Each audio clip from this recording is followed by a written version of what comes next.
Do you ever feel stuck? The alarm goes off and you think, is this really my life? Do you wish you could douse your relationships or your career or even your business with rocket fuel and throw a match on it? End the blah once and for all. They either launch or they burn up and you get to start over. I've been there and I see you. I'm Ben Walters, an entrepreneur, pastor, coach, and consultant. If you're ready to get unstuck and ignite your super pumped life or business, I'll give you the rocket fuel and the match. All you have to do is light it.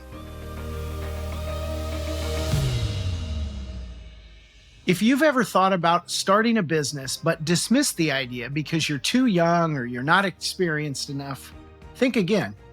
Our guest today started his business in high school. He relied on mentors, ChatGPT, and YouTube to fill any gaps not covered by his big ideas and his lofty dreams. Today, he has several employees and is poised to launch a second venture before he graduates from college. I'd like to offer a big super pumped welcome to William Fuchs of A&W Handyman. Welcome, William. Thank you. It's an honor. Thank you for having me. I'm excited to chat it up with you. So your company is A&W Handyman, and you're currently a college student at the University of Cincinnati. And you started this business clear back in high school, just toward the end of your senior year.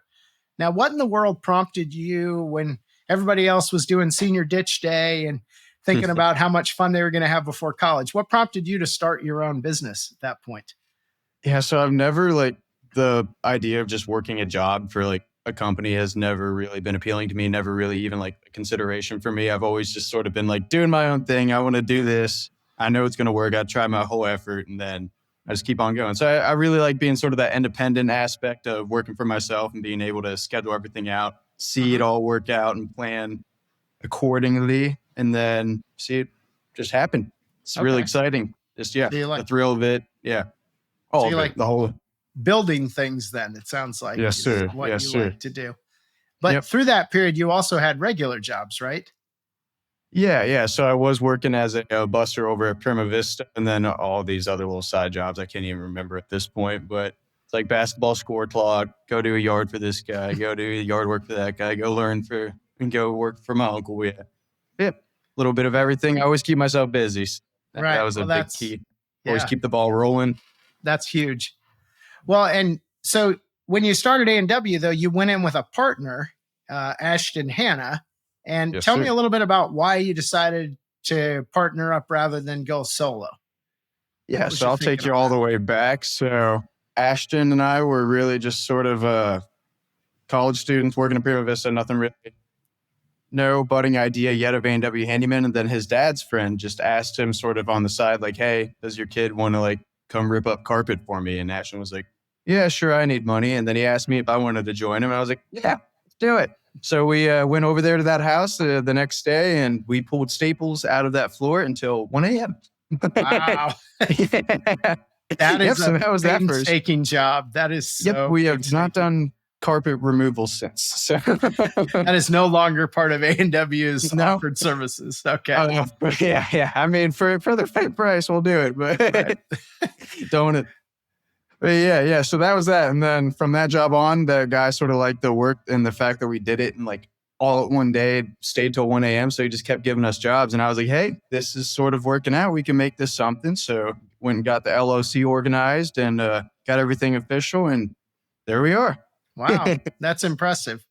So there was a kind of a thought that if you do good work, work will flow to you. Is that sort of how this is kind of grown organically? Comes to you.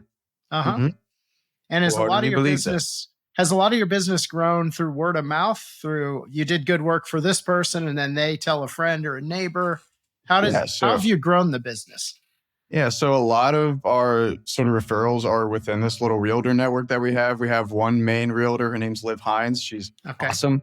She gives us so many clients, and just for her own house too, she has us always working over there, upgrading stuff over on her own home. But she usually sends us out to other realtors. They'll try us out, or a little client, or picks up the house before showing, or where they take pictures, little stuff like that. So that's always a recurring stream of business there. And then we have sort of breaking out from them, sort of So we got one referral from Liv. Her name's Uh-huh. Carla. She also has a bunch of rental properties, and we also just sort of do the maintenance and sort of Okay. grows from there. Everybody knows each other, or like Carla's Sure. giving our name out. So yeah, word of mouth. In simple terms, word of mouth. Yes, sir. Okay. And in terms of realty, then it sounds like two completely different tracks. One is a homeowner's thinking about selling and they've got some paint peeling, or maybe the curb appeal needs spruced up. So you've got to do that. And then that second track is, rental properties where there's turnover cleaning or turnover. You've got to rip the carpet out and paint and do all the things that go with getting it ready for the next tenant. Is that sort of the two tracks you're with on realty? Yeah, I would say those are the two main ones for sure, but definitely starting to look into house flipping as well. That's a Okay. new venture of mine that I am Okay. uninformed in and will not be able to speak on as much, but that's sort of a pivot point that we're gearing into from here on out. Okay. And do you like one more than the other? Do you like doing the projects for a house that's fairly well intact, or do you like more of the So hardcore? I like seeing like the beat down like room and then the clients walking in, they're like, what are we going to do? And I'm like, I can see it. I can see it happen. And then, just like building it all up, tearing it down and seeing that final product. As long as I'm there for that final day, I'm happy. I get to see it. So there's a gift in being able to walk into a house or a room and it's doesn't look good, or it looks like a train wreck, and be able to see what it could be. Because a lot of people don't have that skill. I've heard that time and time again, but that's something you've really developed, or have you always had that? It's funny that you say that because now that I've sort of been in the industry a lot more, I always like if I get bored in a room or something, I'll just start looking around and being like, that's wrong. That's not right. That's sagging. That's up. And then just like, it's like I can't sit still in the room. And it's like, there's no, what? I could fix that. It's like, Yeah, it's like you're ruined. You go to a cocktail party and you're looking around at all the structural things. No, literally. And it's like, oh, they did a great job in here. And everybody else is like, what? But yeah, I guess I sort of have a natural knack for it. Okay. So how do you balance being a student now, a college student, as well as the business, as well as some other side hustle work that you have? How do you manage your time? How do you prioritize? Yeah, sure. It is a constant juggling act. It's a constant like game of what did I forget, but staying organized, writing everything down and just sort of going through your checklist, just having a system for yourself, being able to focus on one thing at a time, get it completed, get it done to the like satisfaction, the standard that you want it to be done at. And just really not getting too overwhelmed and like thinking, oh boy, I have to go file for this application. Now I got to go do homework. And now, nope, and I have a shift in 2 hours. It's like, nope, settle down. Right. Do this, schedule it out. This is your day to do that. This is your day to do that.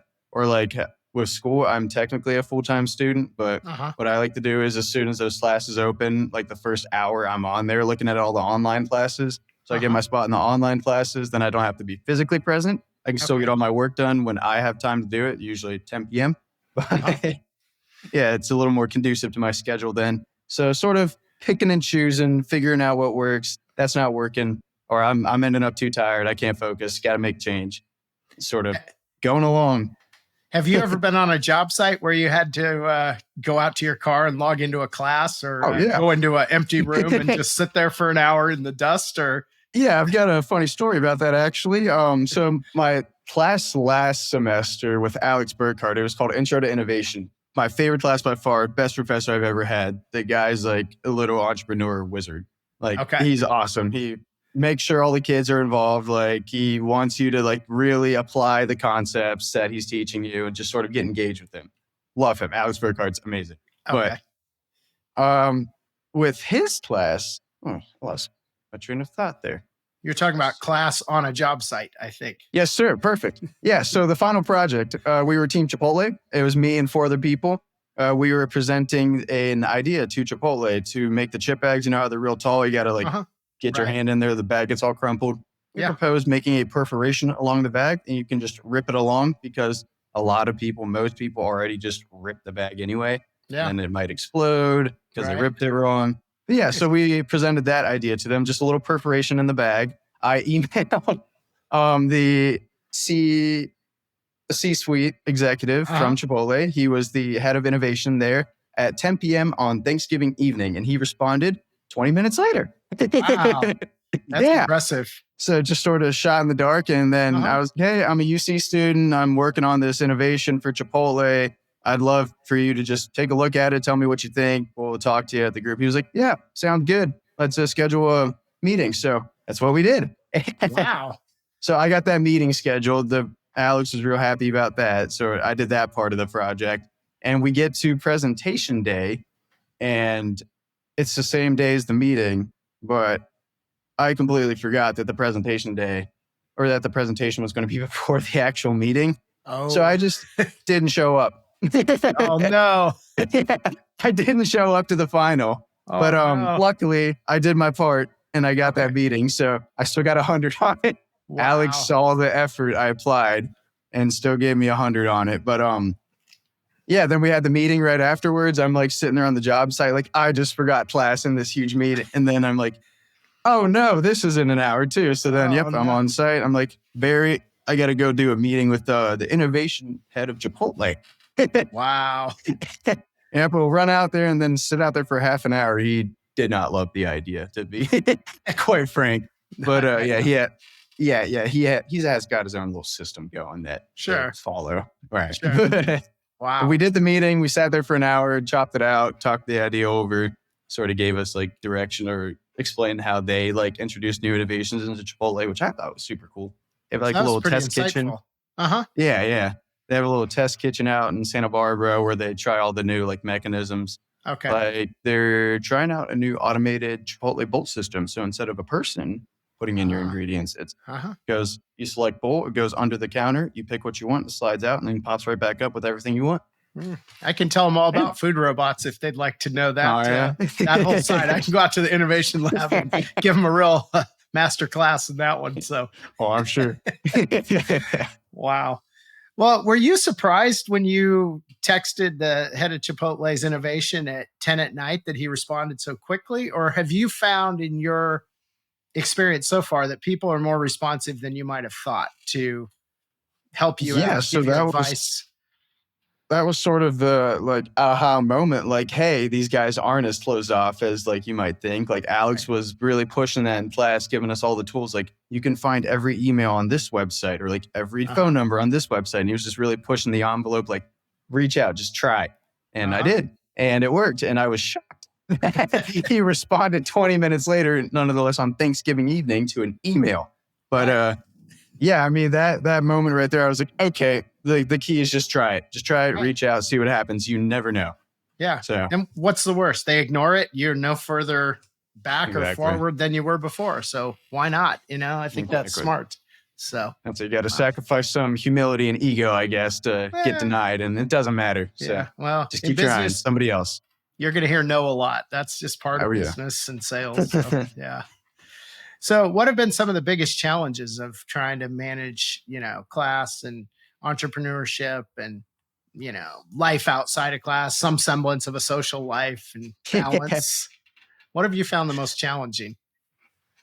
Just keeping tabs and like the friend relationships, because like for the work stuff, it's like sharp 7 p.m. or 7 a.m. You're there, you show up, you do this. It's all like laid out, scheduled, really organized, professional. Then you get to like the friend stuff. It's like, yeah, let's go lift at 8 p.m. And it's like, okay, but my brain doesn't work like that. Right. I'll push it till 8 p.m. and then show up and then have to change. And then being better and fostering those personal relationships and also giving my punctual standard, I guess, and full time and attention to that person that I'm with is sort of a hurdle that I'm still battling with, but we're getting better and better by the day.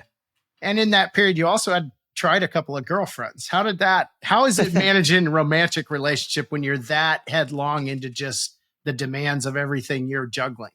Is that something? Tell me about that. If you're going to do it, you're going to make somebody mad and you better be okay with that. But if you're not, then it's not going to work. It's not going to work. Okay. Simply, those are two full-time commitments that you need to give your time and attention to, that you can't split and expect positive results from either or. It's just Sure. not possible. So, Yeah. especially with a long distance relationship that I was in, you got to drive up 3 hours, get settled. It's like you interrupt your whole daily schedule. So, it was Yeah. not a great fit for being an entrepreneur as well as being in a relationship, at least for the beginning stages of it, for my Okay. own personal story. Okay. Now, what about in partnership with Ashton as a business partner? How do Mhm. you kind of establish ground rules and establish roles within the company and work through conflict? How has that partnership evolved? What lessons have you learned? What would you tell people who are thinking about entering a partnership as a business form? Yeah. So, from all the people that we've talked to, we've been fairly warned that by all of them that partnerships are not a great idea, Right. as yourself has said as well. Sure. Sure. But uh, if you are going to do, it's important to stay organized, and each person has a specific set of roles and guidelines, and the other person doesn't interfere, or they or like unwarranted, I should say. Like, Okay. hey, Ashton could always ask me, like, hey, what do you think we should do with this organization? Like, absolutely, that's cool. But I'm not going to barge in there and be like, do this, or like, this is the better Uh-huh. system. I'm like, that's his sector. He's got it. I trust that he's going to handle it to the standard that we want. Okay. So just set structures, I would say. So Okay. people aren't button heads over the same decision, or that really keeps it flowing smoothly. So there's less argument and more positive sort of conversation and work through. So, which aspects of the business are you in charge of, and which aspects is Ashton in charge of, as far as Yeah. you So dividing the work I'm up? sort of head of operations and planning and scheduling, sort of talking to clients, generating the sales and everything. And Ashton's more getting the system streamlined for our payroll sort of and our scheduling. So Okay. like the actual system I'm using, he's making sure that that's a good system that we're using. Okay. And then like keeping track of all the finances, all the receipts, all the expenses, Yeah. see if we could find a write-off somewhere. That's sort of his sector. So he's more administration. I'm more hands-on, work with people, Operations. talk to the clients, sales, all that stuff. So Okay.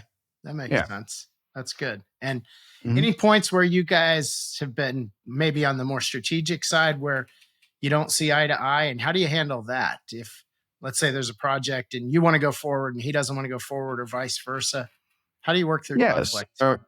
If there's something like that, at the end of the day, I do have the final say, but I don't like to sort of like overrule whatever he's saying. So what I like to do is sort of mediate with a third party, like a Okay. consultant or Sure. somebody that might be somebody that might have some ideas in the space, or somebody that's already doing it. So like if, for example, this isn't any truth to it at all, but like say he didn't want to do the house flipping thing. He's like, what are you doing? That's not no good. It's like, okay, well, I would then propose that we go talk to, like, I have another contractor and he's got a friend who has 20 houses that he's Uh-huh. been sort of flipped, and sort of so mediate out, figure it out, resolve, come back to a good decision. And if we still, and it hasn't happened yet, if we are still butting heads, that I get the final decision is my say. But Okay. Well, and you did have one recently where you guys were looking at a possible kind of going in with some other partners. And I don't think you were of one mind. And then he backed out and you kind of went forward. And in the end, you also backed out. But you seems like you had the autonomy to kind of both run with that. right. Yeah. So recently, you guys have your first employees. Now, I shouldn't say first employees because you were doing employees on more of an ad hoc basis, where if you had a project Mhm. and you needed a lot of additional help, you'd bring in, Carter or Robert or different friends Yeah. and The whole people in your crew. network, the whole crew. But Uh, you've actually got now dedicated full-time couple of employees. How has that process been to be able to hand stuff off and not be feet to the fire for the actual delivery of your service? Yeah, so it's awesome. So I don't have to focus on as much of the actual tech work or actual physical labor of these jobs, and I can focus on more of pushing the business forward and selling and making connections and just growing the business. But I would say that it is vital that you find somebody that you trust wholeheartedly, that is going to show up when they say Uh-huh. they're going to show up, and just do the work they're going to do. And if they don't know something, they're going to ask you. It's Right. just those three things, whatever I just listed, that you got to have. Every other skill you can teach somebody. Uh-huh. They just got to be able to stick it out with you, be loyal, show up on time, do the job. That's How all you got to do. How hard has it been to relinquish control? Because a lot of entrepreneurs, when they start something, that is their baby, and they know every detail of it, and it's their way. And so, how has that been to turn control over to somebody else on things? Yeah, so it's actually kind of convenient that his expertise is really like construction. He's been doing it for 40 years. He's been hands-on. He's been the laborer. He's been the guy on site to do things. So Okay, I trust his opinion on things. If sure. we butt heads, I'll look it up. We'll refer to another source, like some electrical thing we had with canister lights over the weekend. We were, that's not right. That's not right. He's like, okay, I got a buddy, electrical buddy. Let's go ask him. Okay. Okay. So yeah, we'll figure it out. But yeah, I mean, I hired him to be sort of the foreman job site manager, and I Uh-huh. trust him to do that job accurately. That's why I hired him specifically. Uh-huh. And I can't sit there and worry about it. That's unproductive. That's going to have me just doing the job over again. And now I'm paying him to do the same thing that I'm doing Right. too. So there's no use in that. So just being able to let go and trust that the decision you made in this person is going to be fruitful and pay off for you is just sort of the key. And has that led to growth, being able to kind of get out of working in the business to work on the business? Has that been a help and a kind of a strategic level and also a growth level? Yeah, 100%. So we did have sort of like a standstill for the past couple of months where I'm really just like the tech, making the money. I was sort of trying to make a bankroll savings account for this house flipping idea that I had going on. So I wasn't really advertising, pushing the business as much. We were sort of just working within the clients that we had. Okay. But being able to push that envelope now that I have Barry and Rico has been huge. Like the client list, just sort of the productivity. I mean, I've got like a whole to-do list of people to like catch up with. They're Oh, like, wow. go bother him again or go see what's up with him. What's he doing? And just, yeah, it gives me the time to sort of really think about and build and foster these business connections, which in turn will, of course, push us forward. Sure. That makes sense. You said something interesting. You said when you kind of ran into a problem with the can lights electrical that he called somebody. But one of the things I've admired about you is that you go to YouTube and all that free online content to figure things out. So tell me about how technology has really kind of propelled your business. Because I think early on, you didn't know everything about all these different aspects of what you're doing. Share a little bit about that secret sauce. Yeah. So to start with, and I'm not even going to lie, Ash and I would be sitting outside of some clients' homes. That's very, very early on now, might I say, but we'd be sitting there watching a YouTube video like how to install toilets. And then refer back to it as we're doing it. Like, is this right? Is this right? Trial and error, just having the balls to try, I would say. But yeah, sorry, what was your question again? I got off track there. Well, just this whole embracing kind of being able to venture out and use technology as kind of that information source, even if you don't know something. So yeah, so ChatGPT has been wonderful. I've used that as my right-hand man. It's so good. It's an amazing tool to propel your own thoughts. I mean, people will try to use it to be lazy, sort of do my problem, do my this, figure it out. But if you really gear it towards being able to help you and sort of combining your own brain with its brain, it's really hard to not have an answer to your question. So do you have a specific example of how you would have used ChatGPT in your business to? Yeah. So early days when I wasn't really familiar with how an invoice or a proper invoice looks, or like what does a proper quote look, or what's the procedure for that, I would just simply log on to ChatGPT and be like, hey, what's the standard procedure for a general contracting business that's just starting out? And yeah, and then it'd give me a whole little list. I'd be like, refine it. I don't need this. I don't need that, and pick out what I need and go from there. So it's sort of an amazing almanac of just all info that you could possibly need. And I've been using it more directly sort of with clients now for projects. So when a client, show you a picture actually. So when a client gives me a picture of a space that they want us to renovate, I can go, okay, what specifically do you want? Just give me like a couple of sentences, a paragraph, and then I'll show you a render of what it could look like when we're done with it.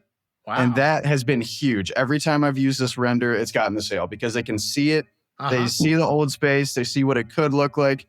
We're the guys that can do it. So that's sort of been the process. So that's been awesome. The last Yeah. like 2-3 weeks, I've been used that for 5 projects and gotten the bid on all of them like Wow. instantly.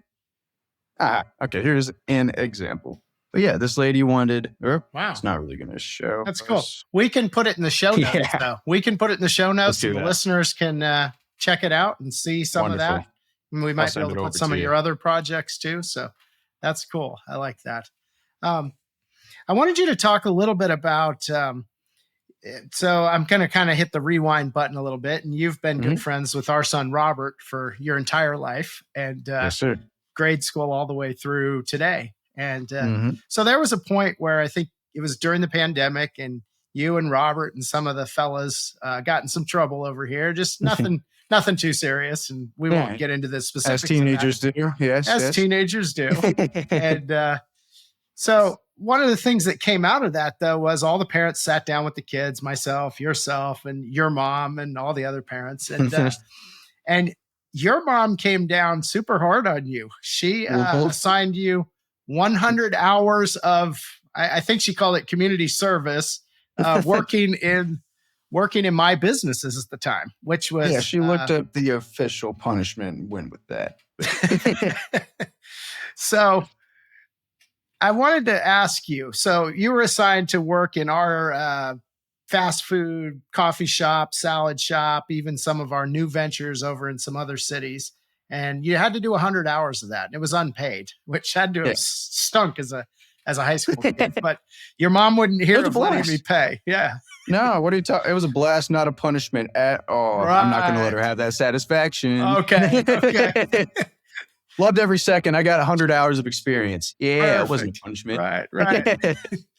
But what did you learn from that? Because you were in the trenches of kind of the bowels of fast food and retail. What came of that? So working with the retail customers, I will say that everybody should go work a retail job. You'll be much nicer to your next retail associate that is helping you.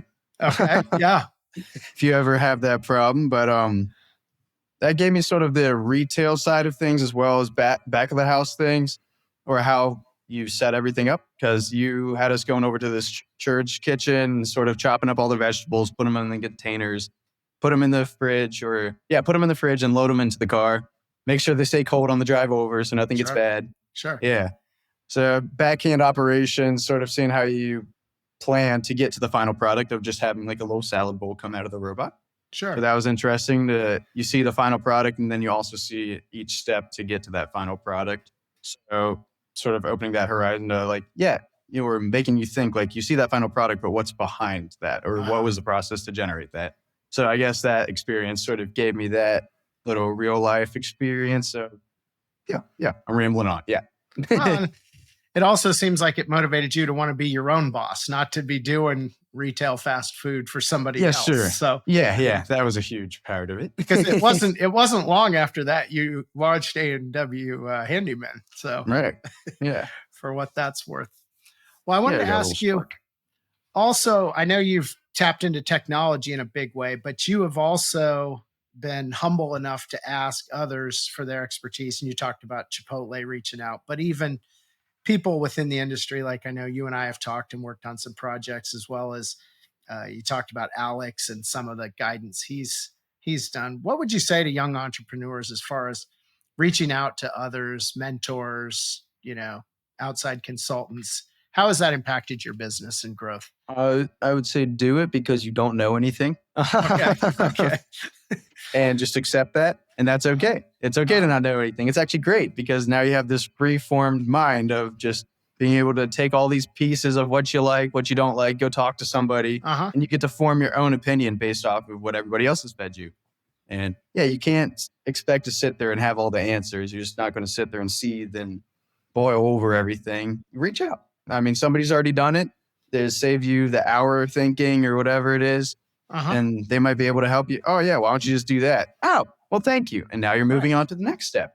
So that's just huge. Just reaching out, knowing who's in your network, knowing who to reach out to, if they'll be able to help you. And even if they aren't able to help you, a lot of my guys that I've been talking to have somebody else I could reach out to. So it's like, even if that's not the ideal guy, you're unsure if you even want to talk to him, still do it because he's going to know somebody, or his friend's going to know somebody that is in your industry. So all these guys got like one phone call away kind of deal where Right. it's like they know somebody that can Right. help you out. The old, I've got a guy Yep. who can blank, blank, blank, I know Yeah. a guy or woman. So yeah, that's a critical thing. And people are really willing to help. I think they genuinely want to help Mhm. other people succeed in life. And especially a younger entrepreneur. I think seeing someone with your ambition and your drive, they just say, man, I want that to be successful for you. So that's kind of Yeah, and cool. knowing sort of how to play the cards I have, like when I was emailing the Chipotle student, I was harping like, "I'm a UC student. I'm Uh-huh. just a student. I am just a student." Like, and yeah, you worked at Procter and Gamble. My professor worked there. Just sort of like knowing the cards you have, playing them accurately to be able to get whatever you want, or not whatever you want, but Right. get the Sure. desired outcome. Yeah. Okay. What do you envision for A&W moving forward? Is this a forever business? Is this a starter business? Is this uh, talk about what your vision and what Ashton's vision of this beyond graduation and in the years to come? Yeah, so A&W now started as a little side project for myself, at least as far as time commitment goes. Ashton doesn't need to give the full-time commitment yet Uh-huh. for the finances. He can still handle everything with whatever, how many hours he needs a week to do that. But yeah, so we want to solidify my goal is 2 crews now because I've got 2 sort of heads that I've been talking to. I've got Barry and then Mike Hemme, and then Okay. building out guys under them that I can trust and that they can direct and will do the job to their standard. And just sort of aiming for bigger bid sizes, being able to send one crew out to work on a certain thing for like 2 weeks at a time. So that's Uh-huh. a little easier on scheduling then. You don't got to always, oh, what's tomorrow? Oh, 3 houses. Like that's a nightmare. Yeah. So being able to scale up our bid size to be able to bring down the sort of chaos of scheduling, Sure. and being able to have those bigger bids, of course, leads to growth. Sure. And sort of just building off of that and then integrating it into the house flipping as well. The biggest Uh-huh. cost in house flipping is the renovation. So Uh-huh. being able to keep that in-house keeps that Sure. cost down a ton.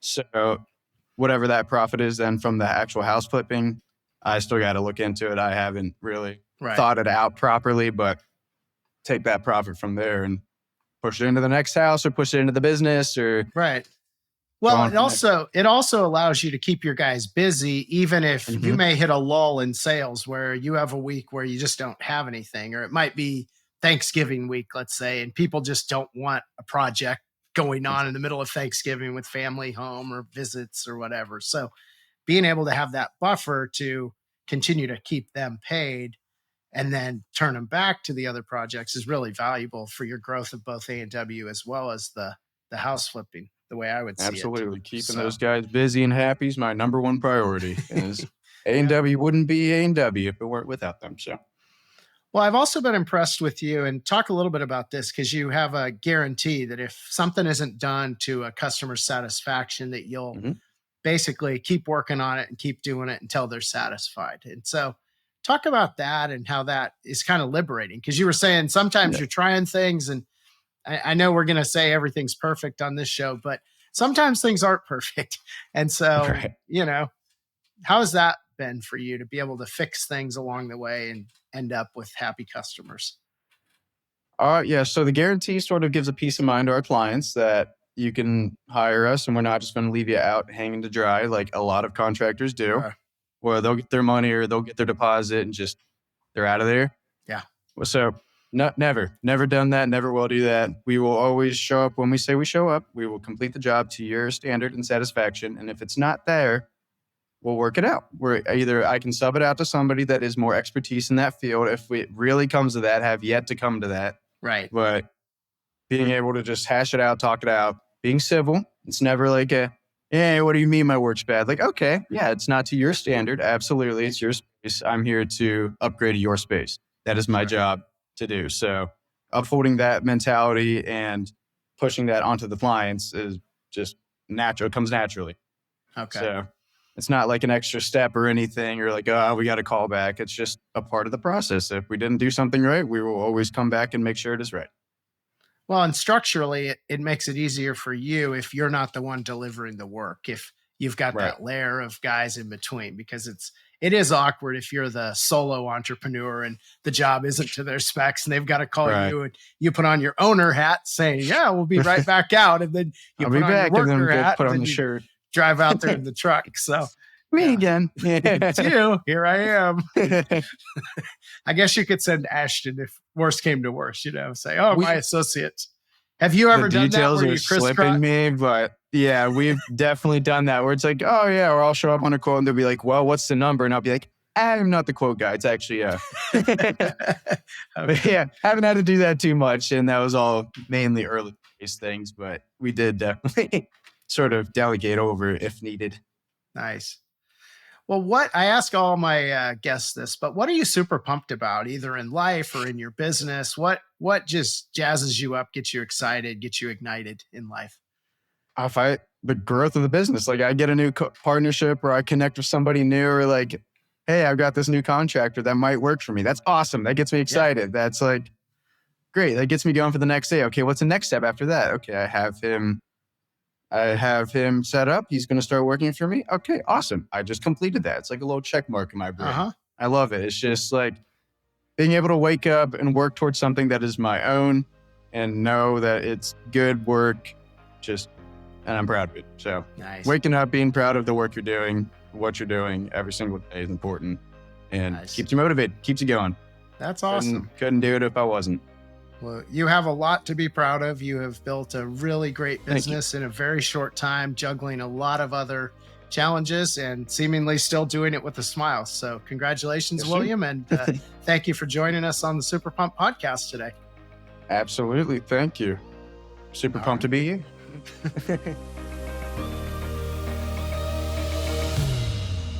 Thanks for joining me today on the Super Pumped podcast. If you enjoyed today's show as much as I did, I have 3 quick next steps for you. First, subscribe on Apple Podcasts, Spotify, or YouTube to make sure you don't miss future episodes. Next, leave me a review in your podcast app and tell your friends about the show so others can find and benefit from the Super Pumped community. And finally, to put the ideas from today's show into action, visit us at superpump.com to view the show notes, book a complimentary consultation, or take our free business launch readiness assessment. Keep well, and I'll see you next time.